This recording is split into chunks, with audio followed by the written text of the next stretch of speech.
Assalamualaikum warahmatullahi wabarakatuh. Baiklah, di sini saya akan mempresentasikan salah satu mata kuliah yaitu Etika Profesi dan Bisnis yang menjelaskan tentang kode etik.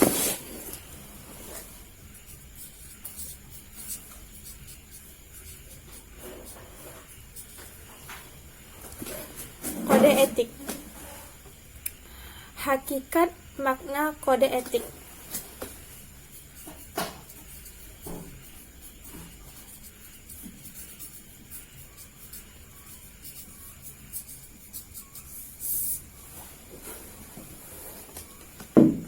Secara harfiah, etika berasal dari bahasa Yunani yaitu ethos yang artinya budi pekerti, bermakna sebagai perbuatan, adat istiadat, kebiasaan, kesusilaan, atau sopan santun yang baik.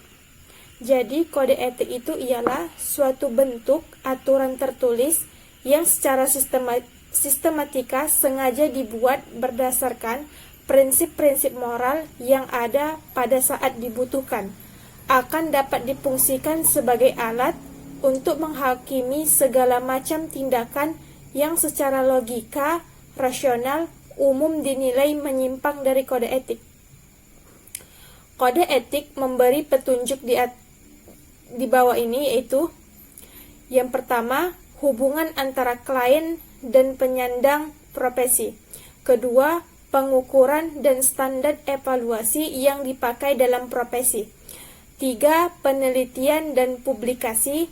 Keempat, konsultasi dan praktik pribadi. Kelima, tingkat kemampuan kompetensi yang umum. Keenam, administrasi personal. Dan ketujuh, standar-standar untuk pelatihan. Bahasan yang kedua yaitu tujuan dan fungsi kode etik.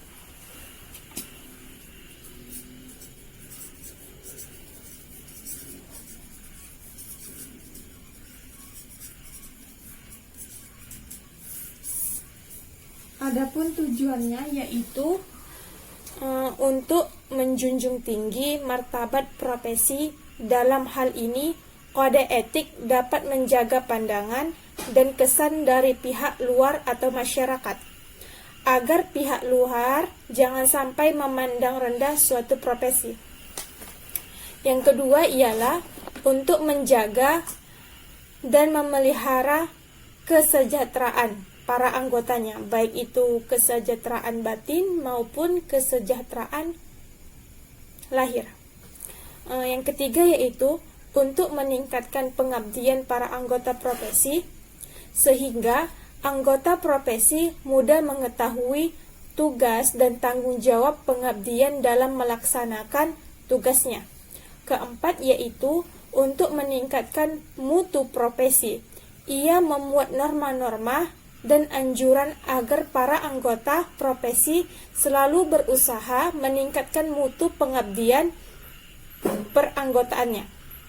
Kelima, untuk meningkatkan mutu organisasi profesi, setiap anggota wajib berpartisipasi dalam membina organisasi profesi dan kegiatan yang dirancang organisasi. Keenam, meningkatkan layanan di atas keuntungan. Ketujuh, mempunyai organisasi profesional. Yang kedelapan, menentukan baku standarnya sendiri. Adapun fungsi kode etik ialah yang pertama, memberikan pedoman bagi setiap anggota profesi tentang prinsip profesional yang digariskan. Kedua, sebagai sarana kontrol sosial bagi masyarakat atas profesi yang bersangkutan. Ketiga, mencegah campur tangan pihak di luar organisasi profesi tentang hubungan etika dalam keanggotaan profesi. Umumnya, pemilik kode etik adalah organisasi kemasyarakatan yang bersifat nasional. Pun bahasan yang ketiga dari kode etik yaitu penegakan kode etik.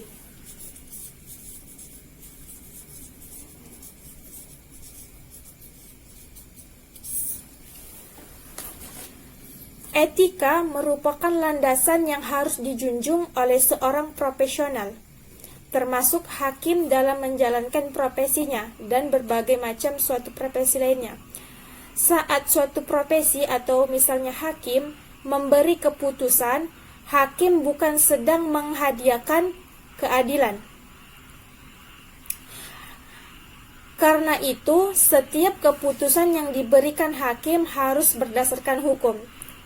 Perwujudan penegakan hukum yang ideal itu dapat terlaksana jika ditegaskan dengan landasan etika dan sesuai norma hukum. Harus sesuai dengan etika dan norma hukum.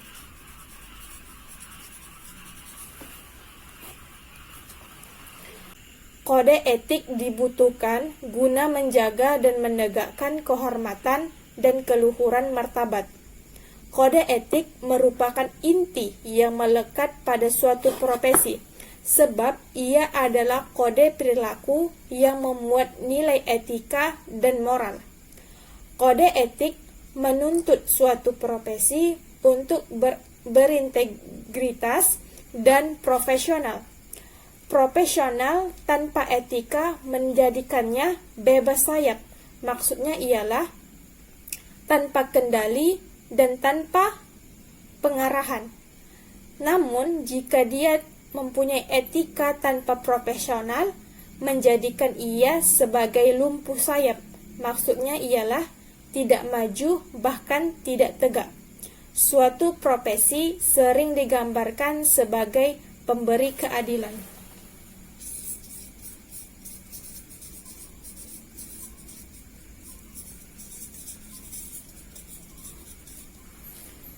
Demikianlah penjelasan singkat saya tentang kode etik.